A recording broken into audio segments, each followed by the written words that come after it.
அனைவருக்கும் வணக்கம். இன்னைக்கு நம்ம வீடியோல நடவு செஞ்சு 6 மாதங்களான தென்னங்கன்றுகளுக்கு என்னென்ன உரங்கள் கொடுக்கலான்னு பார்க்க போறோம்.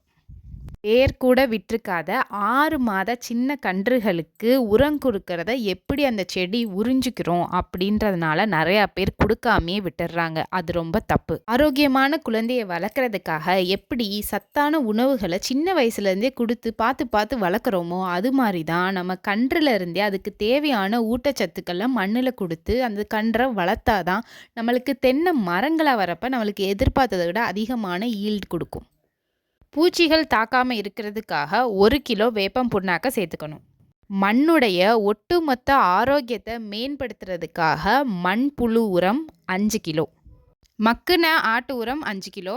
நாங்கள் ஆட்டு உரம் யூஸ் பண்ணியிருக்கோம். இல்லை இதுக்கு பதிலாக மாற்றுனா நல்ல மக்குன மாட்டு உரங்களையும் 5 கிலோ நீங்கள் யூஸ் பண்ணிக்கலாம். தென்னங்கன்றுகளுக்கு பொட்டாஸ் சத்து தான் அதிகமாக தேவைப்படும். அதனால சாம்பல் 5 கிலோ. நம்ம வட்டைப்பாத்தி எடுத்திருப்போம். அந்த வட்டைப்பாத்தி ஓரத்தில் சின்ன குழி மாதிரி வெட்டி அதில் இந்த உரங்கள் எல்லாம் கொட்டினதுக்கப்புறம் மேலே மண்ணை போட்டு அழகாக மூடிட்டு அதுக்கு மேலே தண்ணி விழுகிற மாதிரி நம்ம செட் பண்ணிட்டோம் அப்படின்னா இந்த உரங்கள்லாம் இன்னும் கொஞ்சம் ஈஸியாகவே மக்கும். அதோட நியூட்ரியன் சத்துக்கள் எல்லாமே முழுமையாக அந்த கன்றுக்கு சீக்கிரம் கிடைக்கும். இந்த தகவல்லாம் உங்களுக்கு யூஸ்ஃபுல்லாக இருந்துச்சுன்னா எங்களை ஃபாலோ பண்ணுங்கள், ஷேர் பண்ணுங்கள், சப்ஸ்கிரைப் பண்ணுங்கள். பார்த்தமைக்கு ரொம்ப நன்றி.